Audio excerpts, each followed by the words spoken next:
Damn it, Phil, what is your problem? Did I do something to you? Why won't you give me what I want? Give me what I want. I'm not gonna give you a damn thing. You know what I want. I've been asking for it for years. I'm not giving you a damn thing! Give me what I want!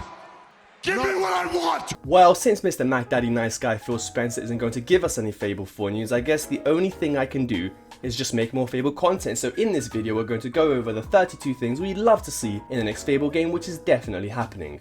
Right guys?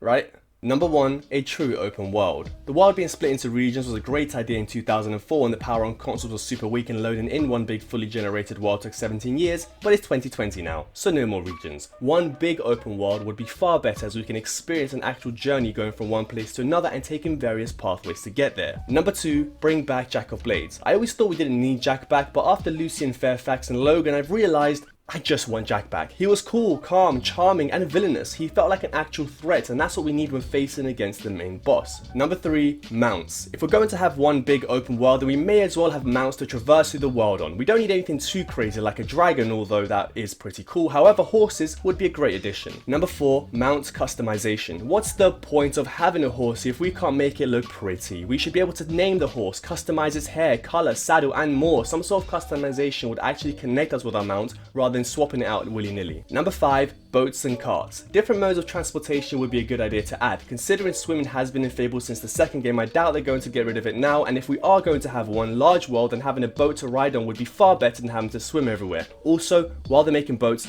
give us horse carriages too, because why not? Number 6, improve the dog. Assuming they keep the dog in Fable 4, which why the heck wouldn't they, improving the AI of it would definitely be a plus. I already have a ton of love for my dog in Fable 2, so to build on that with dog upgrades, more games to play a bigger part in the story and being able to pet or pick them up would be a lovely added bonus. Number 7, dog breeds. Speaking of doggos, how about a choice of a few breeds? Maybe at the beginning we get to choose from a selection. I don't mind what breeds, but I do have a soft spot for huskies. Number 8, a longer story. Every Fable game has had a short main story. As much time as I invested in all the game's side content, the campaigns could be completed in about 6 to 12 hours, and that's just not long enough for me to get invested in many of the characters, no matter how great the writing is. I'm not saying it needs to be a story as long as Red Dead Redemption 2, but a few more hours would be great. Number 9, explore the lore. The Fable universe has a lot of interest in lore, and the fact that it's barely been touched on in the games is an absolute shame. I doubt most people even know about the origins of the King, Queen and Jack of Blades, or even about William Black, so a deeper dive into the history would be a great touch that gives the world more meaning than just a pretty place that exists. Number 10, difficulty options. Fable 1 was the hardest Fable game, but even then it wasn't hard per se. Fable 2 and 3 on the other hand were some of the easiest games I've ever played. There was no consequential penalty for falling in battle, you just get back up and carry on doing your thing, which whilst great for casual players, I just felt as though my upgrades never mattered because it was basically impossible to lose a fight, so preparing for a battle or stocking up on potions and food meant nothing.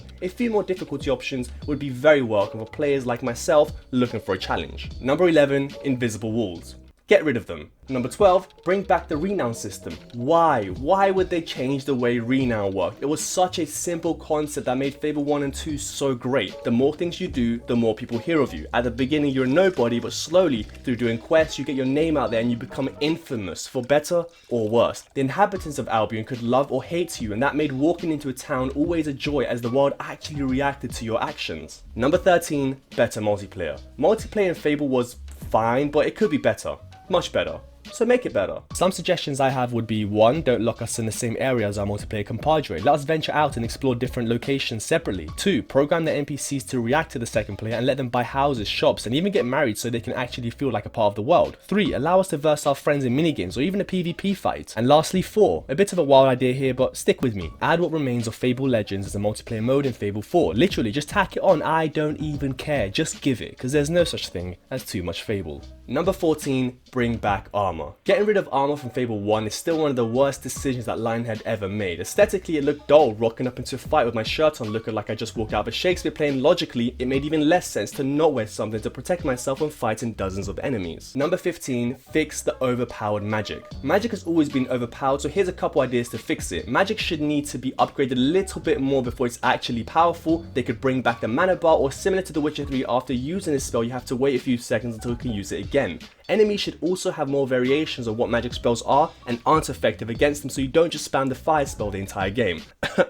Fable 3. Number 16, big boss battles. What happened to big boss battles? Fable 1 surprisingly did these great. The Wasp Queen, Twin Blade, Trolls, Thunder, the Kraken, the White Bow Ring, Jack of Blades, and even a Dragon. I know they weren't the most gameplay varied bosses considering you'd beat them all pretty much the same way, but nonetheless they were cool to look at, fun to fight, and even more fun to cut their heads off and show them off around Bowerstone to pick up some ladies. Number 17, more enemy variations. This is the same as with big boss battles. Bandits and hobs are fun enough, but we really need a bigger variety to keep the world feeling fresh. Different parts of the map could be home to different types of enemies. They already did this quite a bit before. For example, battle rooms would mostly be in dark forests, bandits at campsites, and hobs, well, they pretty much put them everywhere. Fable 1 had a lot of interesting enemies that would later never return, like the Pixies. Yeah, remember those? Never returned. Number 18, improved married life. The concept of finding a girl, buying a house, and getting married was so unique at the time. Unfortunately though, after marrying your significant other, there was nothing else to do. Sure, if you didn't see your wife enough, she could end up sleeping with your neighbor Dave, but other than that, married life was kinda boring.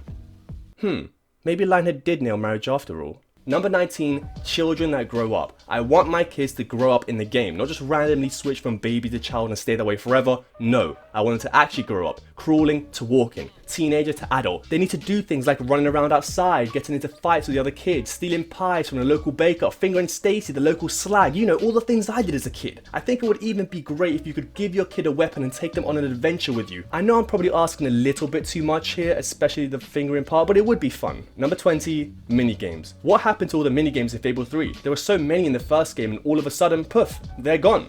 Bring them back, please. Number 21, more weapon variety. Weapons are awesome, so more would be awesome-er. Fable 2 had a good selection. Long swords, cleavers, katanas, and my favourite, the cutlass. Though a few more tiers of weapons is needed, or maybe even a crafting system that allows us to smith our own weapons, picking things like the hilt, augmentation, steel, shape, and even colouring. Being able to craft our own uniquely designed weapon would be a standout feature, as it's something a lot of games weirdly don't do. Also, a quick message to all RPG developers. Stop giving us the most powerful weapon at the end of your game. What's the point of obtaining the strongest piece of equipment when I'm finished with the game and there's no big boss to use it against? Yeah, Sword of Aeons, I'm looking at you. Number 22, skill trees. Fable 1 and 2 nailed progression in my opinion. There were so many skills to invest in and gaining XP was done perfectly. If you fight primarily using your swords, then you'll gain melee experience that you can only use to invest in your melee skills. It's a great method even now in 2020, so why they decided to get rid of that in place of chests in Fable 3 is beyond my understanding. Leveling up your character didn't just mean you gain power, but also physical traits too. For example, the more you upgrade your range, the taller you'd get. The more you upgrade your physique, the more muscular you'd get. Also, let's not forget about all the different abilities that would later never return from Fable 1, like Guile. Yeah, remember that? We could actually sneak and play stealthy in the first game. Not only that, but we could steal things from shops and people's homes. Number 23,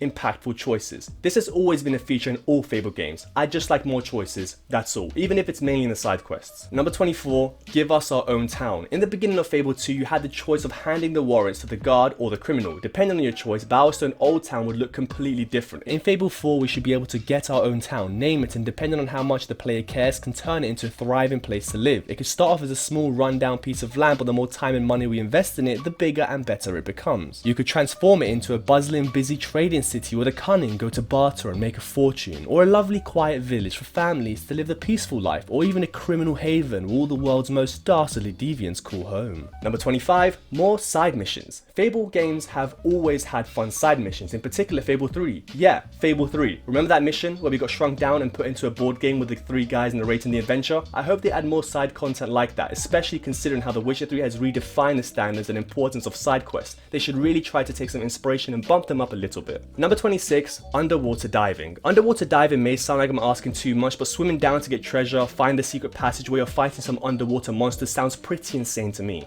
Number 27, better character customization. My Fable 2 character looks so strange by the end of the game. He'd have a massive jaw, a stupid smile, and look like he's about to eat someone's dog. You made our character look like a freak. Please let us change that. Number 28, a jump button. Please let us jump in Fable. Adding a jump button allowing us to clamber up objects creates verticality to the game, which is something every Fable game has lacked. If we want to jump off a mountain and fall to our deaths, we should be allowed to do that. Number 29, deeper home customization. Is it just me or is customizing your in-game house really fun? I know it's kind of weird, but the Hearthfire expansion in Skyrim is still to this day my favorite DLC ever. I get that's an odd choice, but I hope we're able to customize our home in Fable 4 similar to the Hearthfire expansion. Number 30, no more guns. Though I love using the flintlock pistol and rifles, a lot of fans didn't, so I'm putting it on the list as I'm the minority on this one. If we're going to get rid of guns, longbows and crossbows would have to replace them, but they need some slight upgrades. Drawing speed needs to be increased with each tier of bow, arrows need tiers, and they'll need to add some perks such as slow in time and quick lock-ons. Number 31, a world reset. I love the Fable trilogy more than anyone else, and that's why I think it's only fair Playground Games can make their own unique Fable without having to follow Lionhead's exact events.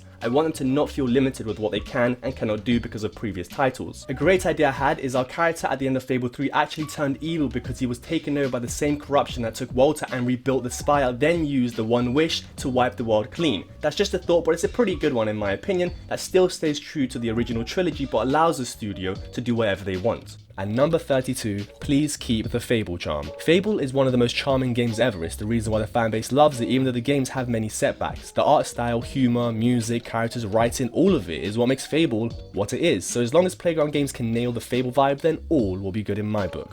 Also, let's finally plant that acorn. We've earned it.